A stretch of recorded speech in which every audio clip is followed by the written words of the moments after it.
ACH powers direct deposit, bill pay, and autopay, but it's not just payments. It's a network with a rulebook. And that rulebook is what keeps transactions fair, secure, and predictable. Welcome back to Get It's ACH series. In this video, we're breaking down the real-world rules and regulations that govern ACH transactions, authorization, return timelines, security expectations, dispute handling, and the compliance mindset that keeps you out of trouble.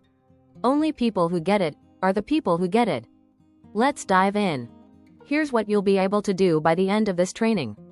You'll understand who sets the ACH rules, what authorization really means, the return timelines that matter most, and the fraud and data security controls modern ACH expects. And I'm going to leave you with a simple checklist you can use before you send ACH or accept ACH, so you can stay compliant, reduce risk, and keep the system running smoothly. Quick refresher. ACH, Automated Clearinghouse, is the U.S. network used for batch electronic payments. ACH credits push money out, like payroll or benefits. ACH debits pull money in, like rent, subscriptions, and utilities. ACH moves money in large volumes, so the rules matter because even a small mistake, wrong authorization, wrong format, wrong timing, can turn into a big operational or compliance problem. Think of ACH like a three-layer rule stack. At the top, you have Nacha operating rules, that's the network-wide playbook. Next, you have your financial institution's internal procedures and controls. And when consumers are involved, you also have consumer protection rules, especially Regulation E, which covers error resolution expectations for electronic transfers. When you understand this stack, you stop guessing, you know which rules apply and why. Let's map out who's involved in an ACH payment. The originator is the company or person initiating the transaction, like an employer or biller. The ODFI is the originator's bank, the one that sends the entry into the ACH network. The ACH operator is the processing system that routes files. The RDFI is the receiving bank, and the receiver is the consumer or business whose account is credited or debited. This matters because the rules assign responsibility, so when something goes wrong, the rulebook tells you who must act and what the next step is. If you remember one thing from today, let it be this: ACH debits must be authorized, and you need proof.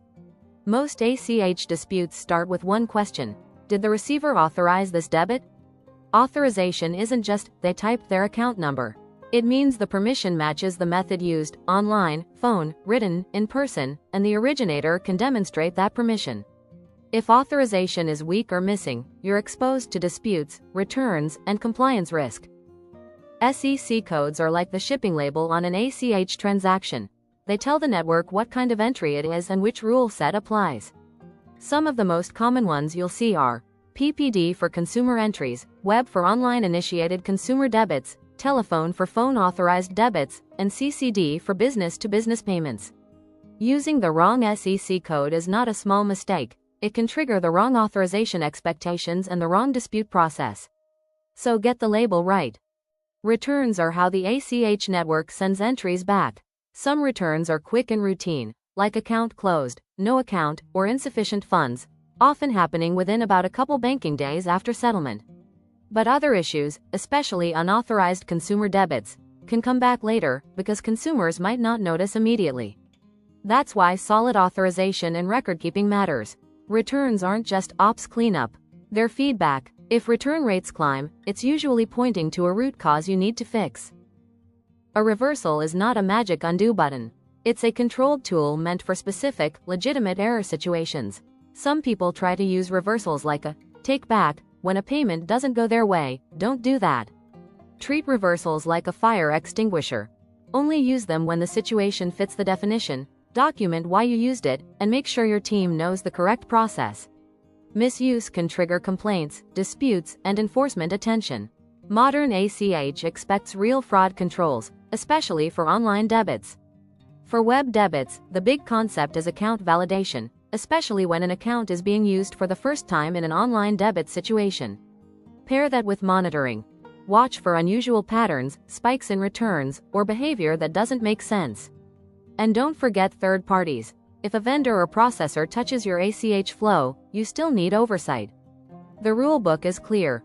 Risk management is part of running ACH responsibly. Same Day ACH gives faster settlement by processing entries in multiple windows during the day.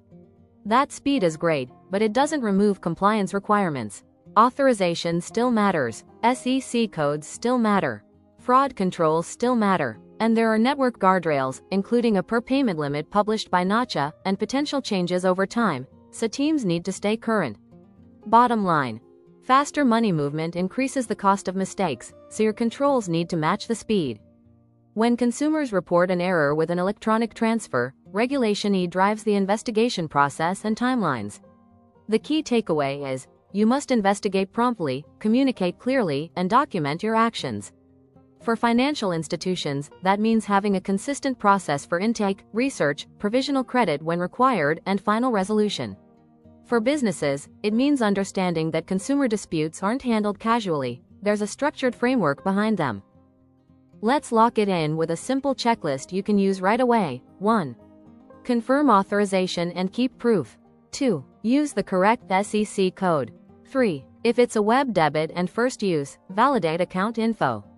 4. Protect data, secure transmission and access controls. 5. Know your returns and reversal playbook and track trends. Now quick quiz. What's the number one cause of ACH debit disputes? Answer: authorization issues. If you want the next video, we're going into ACH integration and implementation, how businesses and banks set this up without breaking the rules. Subscribe, hit the bell, and keep building your ACH knowledge with Get It. Disclaimer: this content is for educational purposes only and is not legal, financial, or investment advice. Rules can change and facts matter. Consult qualified professionals and refer to official Nacha resources when implementing ACH processes.